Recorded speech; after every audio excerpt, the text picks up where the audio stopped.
I'm Kenna Bradford. I'm the director of the intermediate program here at Butler Montessori.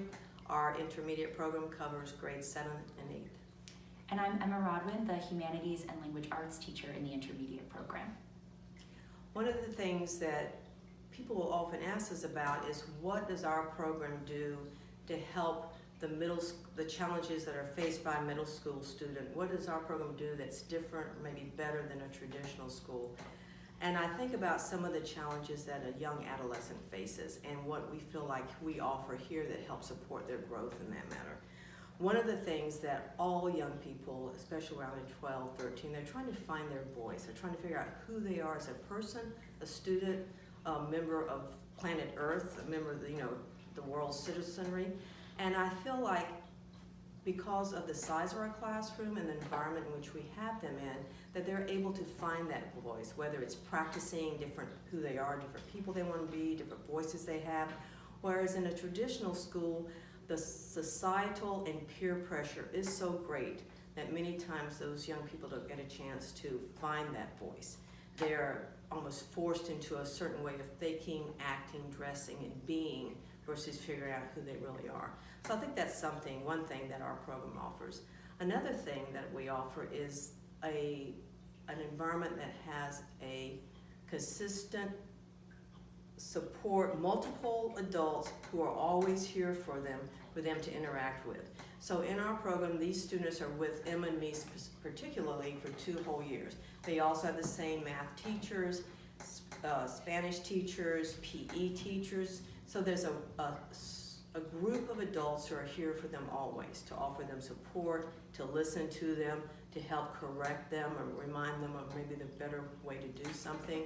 We also have parents or other adults who come in, teach an art class, show them how to make a pinhole camera, things like that.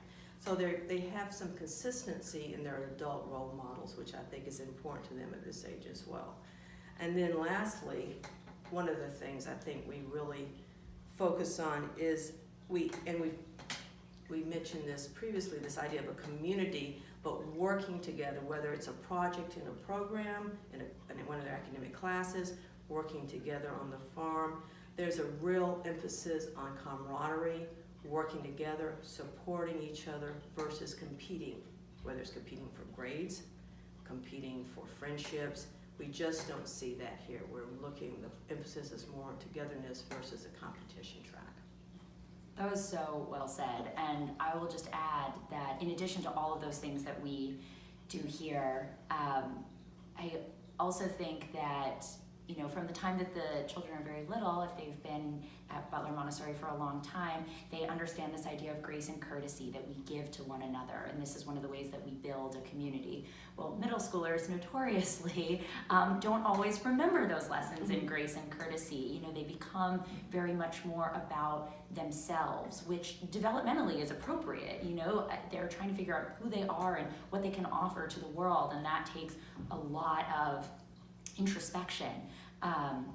But still, we live in a community and we live in a society, and they are in a safe place here to be able to figure out where those lines are, right? And if they maybe cross a line, which sometimes they do, their guides, their teachers are here to gently remind them, hey, you might want to come back to this side of the appropriate line, and explain to them what about that was not appropriate and why they might want to think about that differently next time. And I think that's how you grow.